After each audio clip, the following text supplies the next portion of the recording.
Absolutely impossible. किसी BLO के द्वारा अगर कोई भी एक दो नाम इधर उधर हो गया, उसको करेक्ट करने के सफिशिएंट मौके हैं, और अगर ऐसी सूचना कोई हमारे सामने आती है तो will take action also against them.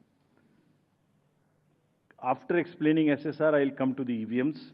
बहुत बार ईवीएम्स के बारे में हम लोग बात कर चुके हैं, लेकिन आज मैं फिर से ये सब एक पब्लिक डोमेन में डालना चाहता हूं, ताकि ये अभी अब स्लाइड्स भी आपको ये वाली सब हाथ की हाथ सोशल मीडिया पर भेजी जा रही हैं। Let me explain this properly again, क्योंकि इतने डाउट्स क्रिएट करने की कोशिश हुई है कि पब्लिक को पता लग जाना चाहिए एक बार। चुनाव की तारीख से 7 या 8 दिन पहले ईवीएम्स को कमीशन किया जाता है, उसमें सिंबल डाले जाते हैं, वो एजेंट के सामने डाले जाते हैं। उसके बाद में उसको मॉकपोल करने की छूट होती है, वो उसी दिन मॉकपोल करके देख लें सिंबल ठीक पड़ गए, उसी दिन उसमें नई बैटरी डाली जाती है, उसी दिन वो बैटरी सबके सामने में सील होती है। उसके बाद उसको उठा के ईवीएम्स को स्ट्रांग रूम में जमा किया जाता है, उन्हीं के सामने सील लगाई जाती है।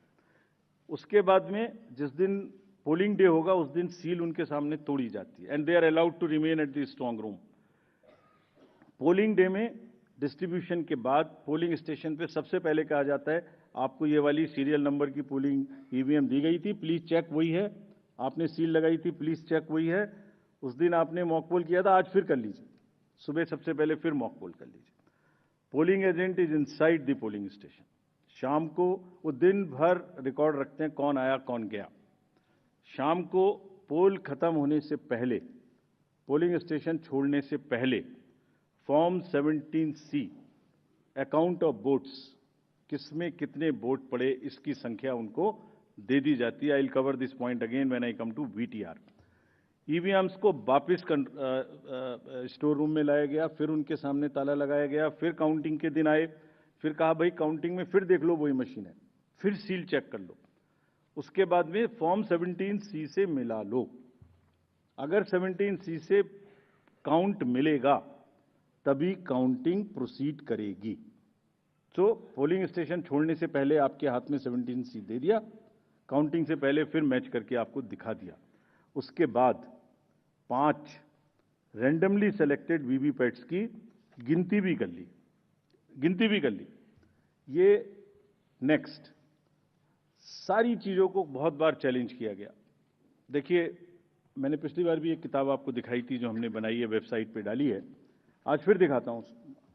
माननीय हाई कोर्ट और सुप्रीम कोर्ट ने क्या कहा है। उन्होंने कहा है कि ईवीएम हैक हो ही नहीं सकती। There is no evidence of unreliability और any drawback in the EVM. I am circulating it, please see the details. Details are there in the court orders. Court orders are here compiled, they are on our website. There is no question of introducing virus or bug in the EVM. There is no question of invalid votes in the EVM. No rigging is possible. High Court and Supreme Court is saying continuously in different judgments which are here. No alteration in results is possible by activating a Trojan horse or a virus. Evidence inspires confidence of the court that they are tamper-proof. What else can be said? EVMs are foolproof devices for counting. Allegations of tampering are baseless. We are not saying.